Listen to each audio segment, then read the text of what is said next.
Hi, this is Rick Harsh, um, writer, chief editor of Corona Samizdat Books, and this is a booktube. I decided to make it for very good reasons. Um, I was talking with John Dixon, who is one of our roaming editors. He's edited a book that we have coming out fairly soon by um, Roberto Ontiveros of Austin, Texas, and someone who is a great reader and is, has inspired me several times and has an eye for what's going on in literature outside the mainstream. Um, he has been on Twitter for quite some time. I don't know how long, but I hate Twitter, and I didn't want to be on Twitter, or hated Twitter, I should say. Um, we had a writer named W.D. Clark. Here's one of his books. She sang to them, she sang. And he was running the Corona Samizdat account. It was very kind of him.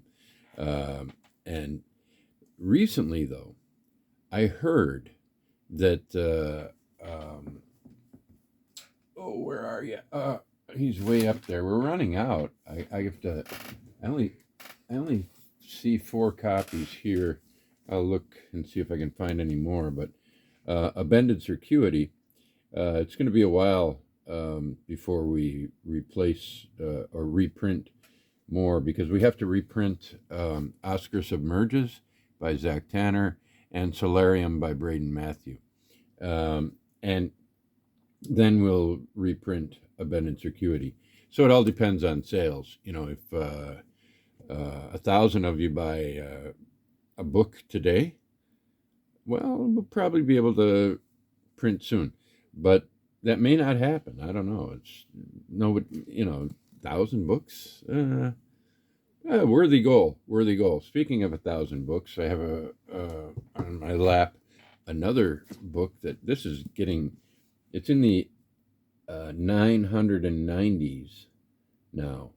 The low 990s, but the 990s, almost up to 1,000 sales. Um, so I know I'm kind of rambling, but it'll make sense soon enough. So I found this great group of readers on Instagram, readers and writers. It's interesting. Many times I've been in contact with a reader, someone I sell books to for a period of time, and then find out that they are also writers, or they want to, well, right, I don't know. They're unpublished writers, but they write, and some of them are damn good. I have one right now. I won't say his name. I don't, if he would appreciate if I mentioned his name, but just last night he sent me something, and I haven't gotten to it yet. I'm not dressed yet. I don't mean to be seductive, but I'm in my bathrobe. Never mind that. This isn't a sex tube. This is a booktube. So John Dixon from the Isle of Man, our roaming editor, found out that, I was going to mention this one. I don't want to skip that. I heard that a bunch of people on both Reddit and Twitter were talking about this book, and the sales were just skyrocketing for a while. And I still am getting quite a few orders for this, as well as America and the Cult of the Cactus Boots. So I started thinking, am I missing something with Twitter? I mean, I remember when Twitter first started, this, limit of 137 words or something like that.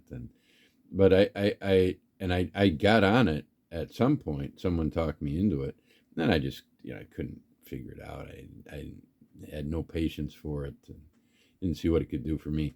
And but then there's very little, we don't have a publishing or a distribution budget. We have the publishing budget, which we get through sales. When we get enough money, we print another book. Simple as that. But now I have to keep track of royalties and reprints and all of that. So the printing is going a little bit slower. Although yesterday, this bears repeating, yesterday I went up to Ljubljana to get the last Chandler Broussard, his final writings. The book is a gas.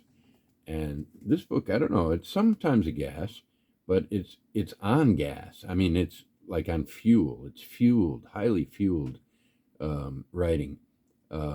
We revised it and we made it a pocket book. It's a handy little volume. Great stuff. I noted that on Instagram people put their top books of the year, and this made like 3 or 4. I rarely see any of mine on there. Eddie Vegas, yeah, but sure, but that's right here. That's on top. That's the first book I was going to mention of what's on my lap, The Manifold Destiny of Eddie Vegas. So I was talking to Dixon the other day, and he said, hey, by the way, I came across, did you see the review by Michael Orthofer? And well, actually, that's I'm summarizing and paraphrasing, because I'm not sure he said Orthofer, or if he did, I didn't understand it. It's an odd name, Orthofer. How do you spell that? Orthofer. It's actually easy now. So no, I don't know this guy. And then, I have my computer open and Twitter is on there right now. Let me see if I can find Orthofer. Probably I can. I don't know what his name is on here, but he's a very remarkable reviewer. And let's see. Please bear with me. Because I'm going to get to something that's sort of important for all writers and readers, and that is that Instagram is not necessarily the best place for writers and readers. It is great, but it is rivaled at least by Twitter X. Not necessarily leaving out. Where's the Orthofer? Not necessarily leaving out Reddit. I haven't looked into Reddit yet. It looks like if you know your way around, you need someone who's already on there, probably, to tell you what to do. Where in the hell is the Orthofer? I don't know. Anyway, his name is Michael Orthofer, and the reason I want to find his name is because he has he started we're gonna find it here. Yeah, Michael Orthofer. Can't find his name, but he is. I'll go into search. He started some kind of I don't know if it's only online, but a journal that he posts in and writes in a lot. There he is, at M.A. Orthofer, and what is the name of his complete review? I wanted to give him the credit he deserved. A literary saloon and the site of the complete review, and they have tons of stuff from small prints. The guy reads widely, um, Dixon told me, or asked me, did you see what this guy wrote? I think it was really good. He wrote about Manifold Destiny of Eddie Vegas. And I didn't see the review, and so I looked all over for it. You want to see what people write. And so I was looking all over, and I never found it. Um, uh, but then it turned out there's another guy named Daniel Green, and he also writes on small presses. Um, and where is he? Okay, I got to go back to my profile now. This is a crazy way that we don't just go to the library and pick out the journals we want anymore. Those were better days, in my opinion. Okay, the uh, huh. Um, wait, no, that's not him. Where the no, that's not him either. Um, somewhere here we will find. Um, uh, all right, I'm gonna find his name is Daniel Green, and I don't know if he's as prolific as Michael Orthofer, but both of them are people to look up and read. I mean, they are invaluable. Um, I the name Daniel Green is somewhat familiar, but the I don't think I ever would have found out why, um, if not for this John Dixon fella, who picks up on everything, quietly paying attention to everything on here, and he's a big reader of Corona Soundstead books, um, which is how he became an editor. He's also co-starring with me in our movie Portrait of a Man Drowning. The trailer is on here. Um, I know it's probably not your favorite thing to do to watch a booktuber scrolling, but it is. Take a minute. I normally wouldn't even ask you to take a minute.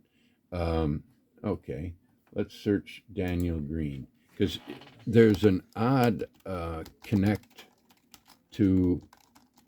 Oh, there's probably so many Daniel Greens that Green lit at Green Lit Crit. Okay, that's where he is. Green Lit Crit, and I want to know. Want to find out here. Um, what Well, I think if you find Greenlit Crit, you'll be able to find where he posts. I think he has a review. He does have a review of something called something, a separate one. But again, he's uh, writing about books in translation and small press books for the most part. I think that's his mission. I think that's Orthofer's mission as well. And these guys are doing invaluable work. I'm not going to keep looking anymore now. I've given you enough information. But I finally found out that what Dixon was thinking of was not Orthofer. Orthofer attracted him.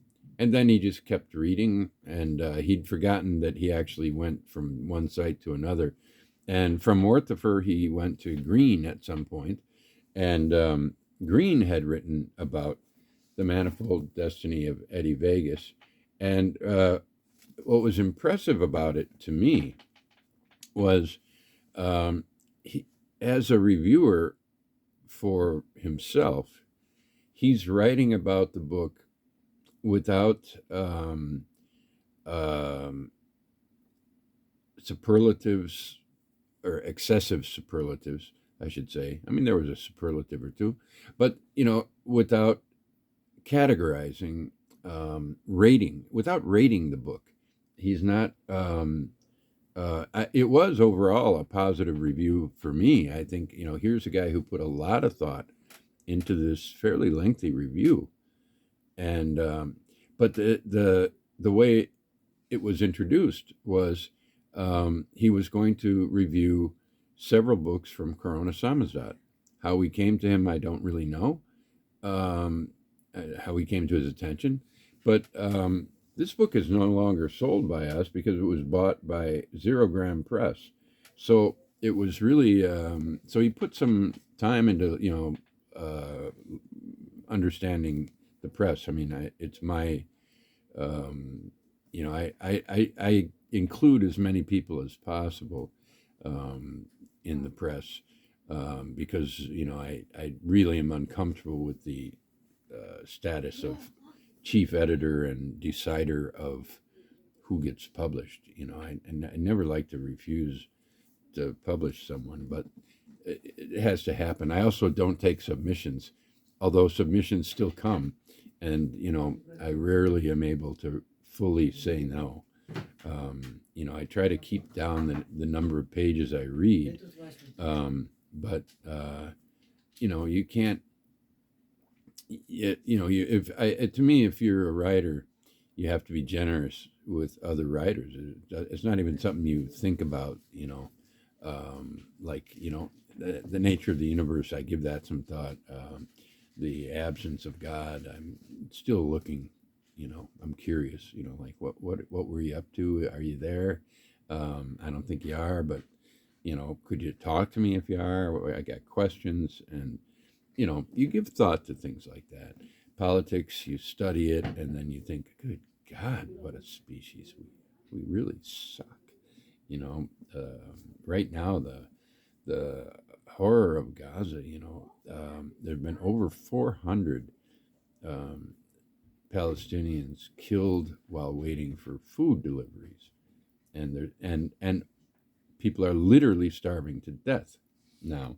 And the Israelis are fucking killing them while they're waiting for food. I mean, I've been, moved by the plight of Palestinians for a long time. But in this case, um, I, I've been just, almost crushed by it. I do spend a couple hours a day reading on the latest, but it's getting harder and harder. Um, it's got to stop. It's got to stop. But I don't think a lot about literature. It's something I engage with literature and so on, but I don't even know how I started this sentence, so there's no way I'm going to get out of this. But the point is that this guy, Daniel Green, um, figured out that I was the sole um, uh, person behind Corona Samizdat. No longer true, really. It's just you wouldn't know how many people have put their energies into this. Um, Zach Tanner, I pay him to do the typography of books, and he often throws in covers for free. He's very good with covers, and he's learned from Stephen Moore a lot about typography. And then you got people like, I'm going to leave people out, but William Clark, I've already mentioned. Jeff Bursey always has good ideas for the press. He's always thinking about the press and is very generous in that way. Philip Friedenberg and Jeff Walton, Mad Men in Buffalo, have done an immeasurable good to the press, not just because their book is selling so well, but because they're um, wild men and they have ideas and that they put into practice. They even flew to David Miller is a former professor of mine, and he's where is he? I don't know where I have his books lined. Here's one.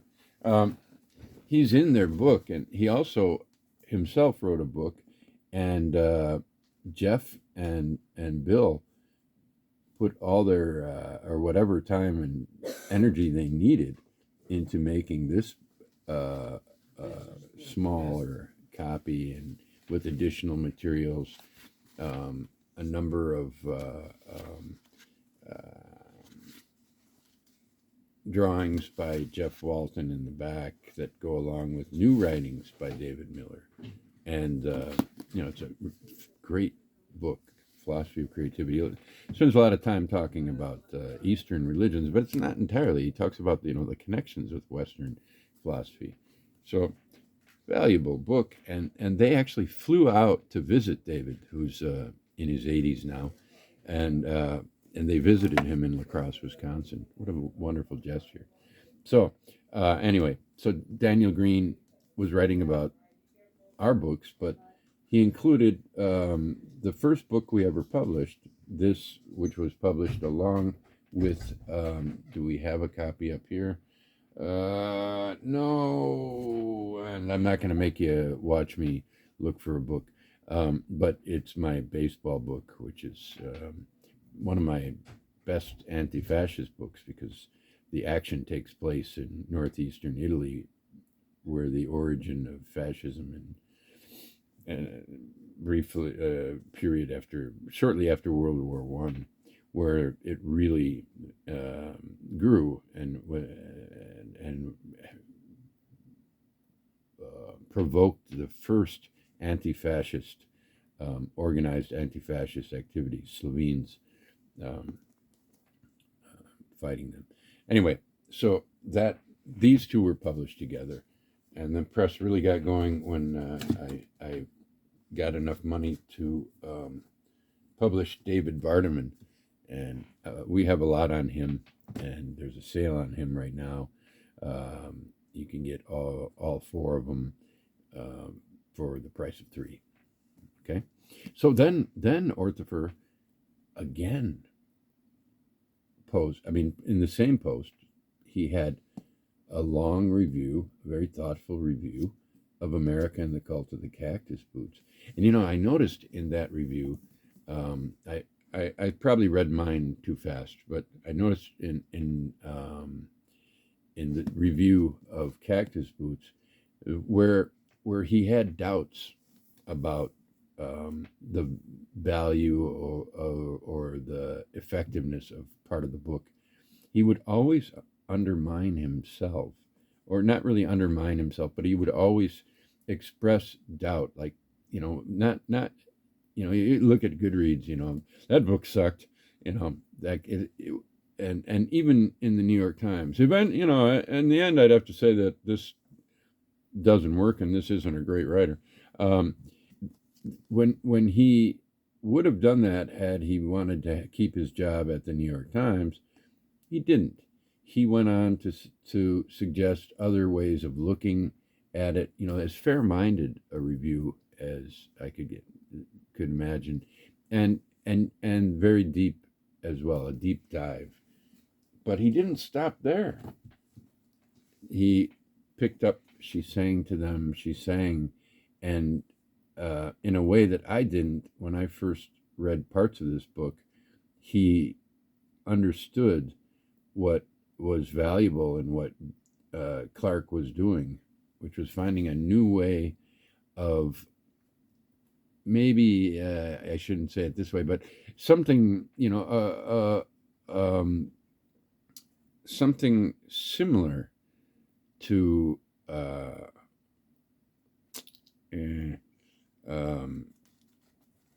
I keep getting stuck on the term automatic writing, not automatic writing, but stream of consciousness writing. He has his own way of doing it, and I won't go into it because I'm not very good at talking about things like that, but Daniel Green is. And then, as if that weren't enough, he went another Canadian. He followed with a review of A Pastoral by Lee D. Thompson, and both of these books were, very well liked by reviewers, and have sold fairly well, I think, for a small press out of Slovenia, um, and so he wrote. This is just one thing that he posted. It's the same with Orthofer.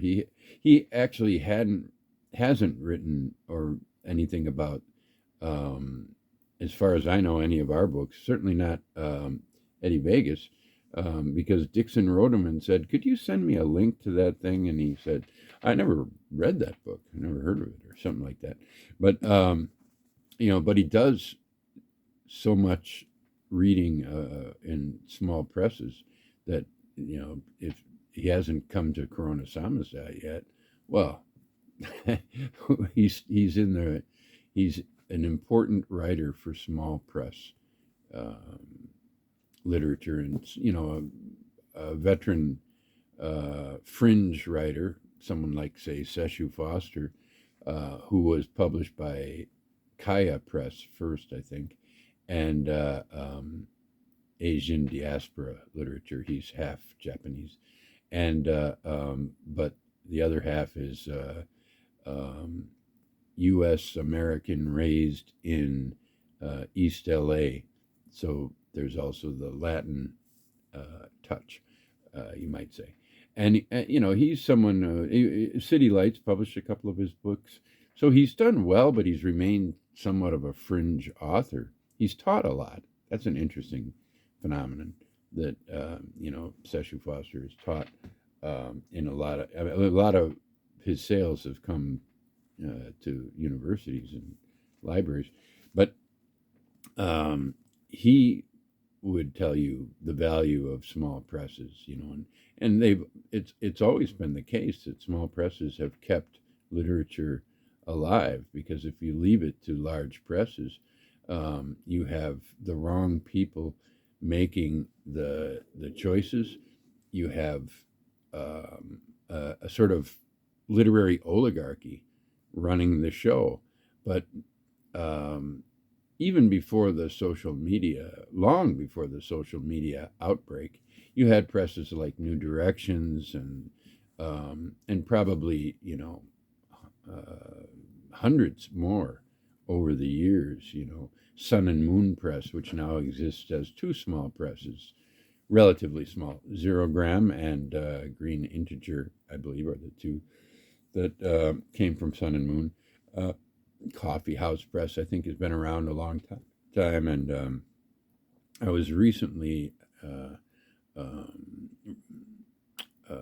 urged to read a certain book. I don't remember what it was now, but it was a Coffee House Press book.